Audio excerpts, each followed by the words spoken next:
హల్లెలూయా. యేసుక్రీస్తు నామములో అందరికీ హృదయపూర్వక వందనములు. ప్రత్యేకమైన సమయంలో ప్రత్యేకమైన రోజు యొక్క వాగ్దానంతో మీ ముందుకొచ్చున్నాను. దేవుడు ఈరోజు మనకు అనుగ్రహించబడిన వాగ్దానము ఆదికాండము 17వ అధ్యాయము 2వ వచనము. నిన్ను అత్యధికంగా అభివృద్ధి పొందించెదను. హల్లెలూయా.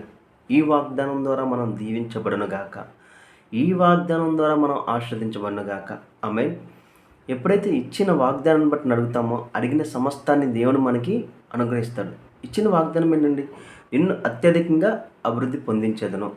దేవుడు ప్రతి విషయంలో మనల్ని సమృద్ధిగానే చేస్తా అన్నాడండి.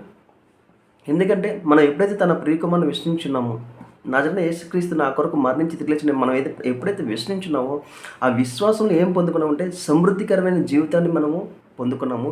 సమృద్ధికరమైన ఆనందాన్ని మనము పొందుకున్నాము. సమస్తాన్ని జయించిన శక్తిని మనము పొందుకున్నాము.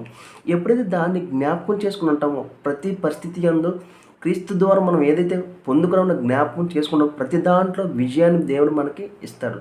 కాబట్టి మనం జ్ఞాపకం చేసుకోవాల్సింది ఏంటి? దేవుడు మన కొరకు ఏం చేస్తాడో మనం ఏమై ఉన్నామని గ్రహించుకుంటూ ఉంటే ప్రతి దాంట్లో విజయం మనకి కలుగుతుంది. లోకపరమైన విషయాల వైపు, లోకపరమైన పరిస్థితుల వైపు మనం ఎప్పుడైతే చూస్తామో ఈ యొక్క సహవాసం దేవుని మన కొరకు చేసిన దాన్ని మర్చిపోతూ లోకపరమైన వాటి వైపు మనం చూస్తే ఇబ్బంది పడిపోతాం. ఎందుకంటే నలిగిపోతాము, పడిపోతాము, ఆర్థికంగా, ఆరోగ్యంగా అనేకమైన విషయాల్లో నువ్వు పడిపోతావు. పడిపోయిన స్థానంలో నువ్వు ఉంటావు.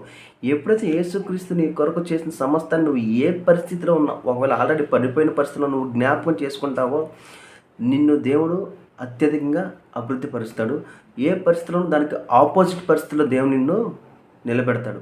కాబట్టి నిందకు ప్రతిగా ఘనత నీకు ఇస్తాడు. ఏదైతే ఆర్థిక ఇబ్బందులను ఆర్థిక సమృద్ధిలో దేవుడు నిన్ను నిలబెడతాడు.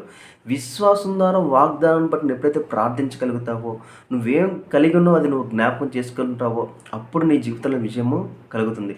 అట్టి రీతిగానే ఆదివారం యొక్క ప్రాముఖ్యత ఏంటంటే దేవుని మందిరంలో గడుపుట.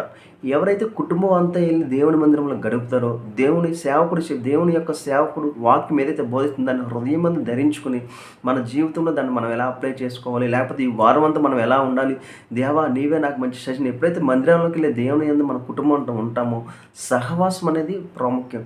మన కుటుంబ సహవాసం మందిర సహవాసంతో అంటుకట్టబడాలి. అదే వాతావరణాన్ని మన వారం అంతా మన కుటుంబంలో మన ఇంట్లో మనము చూసుకోవాలి. ఎప్పుడైతే దేవుని మందిరానికి వెళ్ళి కుటుంబం అంతా ఆరాధిస్తామో దేవుని యొక్క సహవాసంలోనికి కుటుంబం అంతా వెళ్తుంది. ఆత్మ సంబంధంలో మనము స్ట్రాంగ్గా నిలబడతాము. కాబట్టి ఈరోజు ఈ వాగ్దానం తీసుకు మనం ప్రార్థిద్దాము. మనకు కావాల్సిన సమస్తాన్ని మనము పొందుకుందాము. ప్రార్థిద్దామా? స్తోత్రం మహోన్నతమైన దేవునికే వందనాలు స్తోత్రాలు చెల్లించుకుంటాం తండ్రి. ఇచ్చిన వాగ్దానం బట్టి నీకే కోట్ల స్తోత్రాలు చెల్లించుకుంటాం తండ్రి. ఈ వీడియో చూస్తున్న ప్రతి ఒక్క తండ్రి అభివృద్ధి పరచబడునుగా కానీ ప్రవచిస్తాం తండ్రి. సమృద్ధికరమైన వాతావరణాన్ని ప్రవచిస్తాం తండ్రి. ఏ పరిస్థితులు అయితే ఉన్నారో తండ్రి, వారు దేని గురించి అయితే చింతిస్తున్నారో తండ్రి, వారి ప్రతి ఒక్క చింత, బాధ ప్రతిదీ తొలగిపోనుగా కానీ ప్రవచిస్తాం తండ్రి. ప్రతి వేదన ఆనందంగా మారునుగాక, ప్రతి బలహీన శరీరంగా విడుదల కలుగునుగా కానీ ప్రవచిస్తాం తండ్రి. యేసు పొందిన గాయలో స్వస్థత తండ్రి. స్వస్థత కోసం ఎంతమంది అయితే ఎదురు చూస్తున్నారు తండ్రి, వారికి స్వస్థత కలుగునుగా కానీ ప్రవచిస్తాం తండ్రి. అటు రీతిగా తండ్రి ప్రతి ప్రయాణాలను మీరే తోడే నడిపించండి తండ్రి. జాబ్స్ కోసం ఎదురు చూసేవాళ్ళు మంచి జాబ్స్ నజరేయుడైన యేసుక్రీస్తు నామములో ప్రవచిస్తాం తండ్రి. మంచి జాబ్స్ వీరికి కలుగునుగా కానీ ప్రవచిస్తాం తండ్రి. కావాల్సిన ప్రతి ఒక్కరికి కావాల్సిన ప్రతి ఒక్క సహాయాన్ని అందచేయమని నజరేయుడైన యేసుక్రీస్తు నామములో అడిగి వేడుకొంచున్నాం తండ్రి. ఆమేన్. అందరికీ హృదయపూర్వక వందనములు.